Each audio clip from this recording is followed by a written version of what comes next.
43-year-old female with eczema, sacroiliac pain, and muscle pain. Yes. So our questions are the musculoskeletal and skin. Yes. Can you tell me anything more? Just long-term eczema, that's the primary thing. And then patient has been diagnosed with Lyme with multiple co-infections, not been really specifically treated for that for a long time, just kind of off and on various things in natural medicine mostly. But the chief complaint is definitely comprehensive Well, systemic eczema. just to kind of follow that, so when people come in and they say they have Lyme, then I don't necessarily believe them all the time. So I always want Hmm. to see their Lyme panels, but the Lyme panels are often just more of a confusion. And so I work with Dr. Hickey. He's a radiologist that looks at brain toxicity and disorders, and we're pretty much finding that people who have many paradoxical points in the head region Hmm. that's kind of a Lyme signature. Hmm. So there's some kind of microbial process happening in the head by all of this paradox in the head. Now, you always want to test that against what the glabella did. So the glabella went paradox, but here it went normal. So it gives me that much more confidence that this is real. Because no matter what you do, if you increase this up to 0.4, it's still going to be all of this paradox in the head. So I would say this person most likely does have that. So they're telling you the truth. And so our first stage is to look for block spots. And we have very little block spots, right? We only have a couple in the neck and then one in the chest in the right axillary region. So I would palpate the right axilla and I would see what the breast page shows. And then I would look at the lymph on the right. Now, do we have a side difference showing us in the cubital fossa? On the right side, no. They're exactly perfect. So we don't know anything yet about why this is a block spot on the right axillary region. So overall block regulation is only a little bit in the neck and this axillary lymph. This cold small intestine, you know what that means, right? Food I think, sensitivities, yes. yeah. So so food intolerance, and so Yeah, I so think everybody, yeah. sorry. No. I did the Enterolab test. So, but the thing I'm confused about is they only test a limited number of foods. Do you extrapolate like other types of nuts and things like that that show up when you do that test? No, I threw out those blood food testing years ago with the It's patient wasting a lot of money. That's not the blood, that's the stool test with Oh, Enterolab. I know. I haven't used them a lot, but with any kind of food testing, I like to take my patients with this sign off of automatically off of gluten and off of dairy, and look at and then see how they do in the next two visits. And I think 70% of the time you'll nail it right there, and then they can slowly reintroduce them after they've had a break, and perhaps take less with after you, of course, you treat the gut with enzymes, L-glutamine, and probiotics. So, but that's the food intolerance, and that is going to cause all kinds of things with the brain as well. So you have, we all know that a lot of brain neurotransmitter precursors are made in the gut. And when you have inflammation or reactions happening in the gut, it's going to really upset a lot of the brain stuff. So this will make this all worse in the head. So it's very, very important. I mean, it's, back When I was at UCLA in gastroenterology in 1979 to 83, in the last year I was there, we had the first brain-gut axis meeting with doctors from all over the world. The room was filled with 200 doctors or more, and nobody, it was incredible because they had the first discoverers that the gut is so connected to the brain, and it's like the second brain, and these were the real pioneers. And then slowly it seeped through, and it was doubted by most orthodox guys, even though these were the most academic guys you could find. So it took a while to catch on, even though the studies were there and everything was done. So it's a sad thing about medicine, especially in the United States, how slow it moves. So that, I think, is the crucial point in this chart. But let's just go through our method. So we see that a limited amount of block spots, and then we want to look for side differences. And of course, we don't see any in the cubital fossa. We don't see any in the back. In the chest, we do. We see these heart points, IC3 and 4, are a 1 and 1.6 or 7 degree difference in the second measurement. So this is the sign of stress to the heart muscle itself. And then another asymmetry in the heart function, which is IC1 and 2. And so I would investigate the heart, and you may not find anything, or even if you send them to a cardiologist for an echo, you may not find anything. However, there have been cases that I've had and that others have had whereby they see something like this, and they do send them to cardiologists, and the person is in need of a bypass, or they've had 70 to 90% occlusion of a coronary artery. So we do want to look at this. If you don't find anything, then do you do anything, or you just continue to retest, or? I like to use the things that will contribute to overall immune system and oxygenation of the brain, like CoQ10 would be the perfect thing to help the mitochondria of the heart and to oxygenate the brain. So CoQ10, and I would use magnesium, potassium, and maybe D-ribose or something. So I pay attention to it combined with other things, and I kind of kill two birds with one stone. Mm-hmm. Then any other asymmetries we do see in the ethmoids, which is viral, and we are not that interested in the immune system because you see the thymus is normal, but there could be some viral. Just going back to the heart, I had done a previous thermography about a month earlier, and there was a blocked sternum point, I remember, and maybe another cardiac point that was different, but I'd have to look. I don't know if that matters or.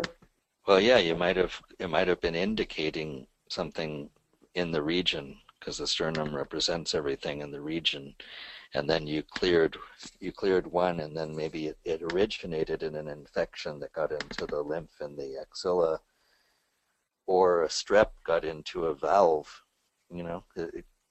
People are very complex, and what we're seeing here is a one-time dynamic evaluation, which is extremely meaningful, but we have to always understand that the body is a physiology, it's a dynamic system, and we want to see the things that really ring out and really tell us where to go, and to try to combine it with other tests and examination. Then you see a huge asymmetry in the mastoid with this blocked regulation in the left mastoid. So we want to know, is that jaw or TMJ or neck? And you'll notice if you look down at the teeth, they're pretty symmetrical on both. So I would say it's more neck. If it's not, the teeth will always show the jaw. And you see that the temperature differences on the upper is only 0.3 and on the lower is 0.3, so there's not a big difference in the jaw. So I would look at this as a huge neck problem. And then the others are symmetrical but paradox, which is my major concern, that they do have something like that's going on in the brain. So this is a vascular involvement because we have the heart involvement and circulation to the brain. The CP points are going paradox as well. Um, this can mean lower circulation to the brain. So now we go to the moderates and severes. We see a mess with the teeth because we have the teeth are very much lacking that sine wave. Now, a smoker makes that sine wave disappear as well. But do you know if she was a past smoker? Only minimally for like 5 years and 20 years ago. Okay, so we have a general toxicity, that's the hyperregulation.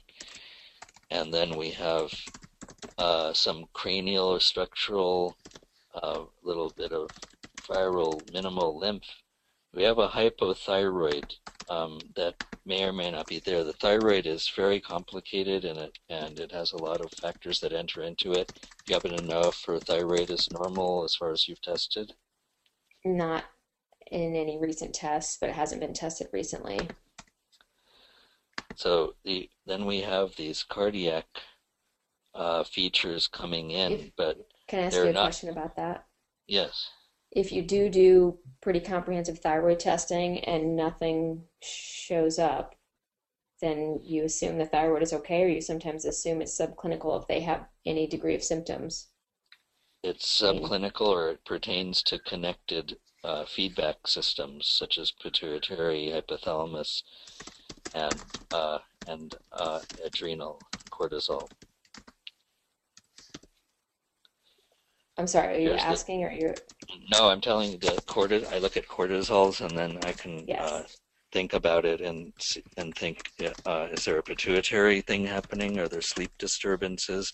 She has all of that of paradox in the head, which is going to, influence the releasing factors of thyroid.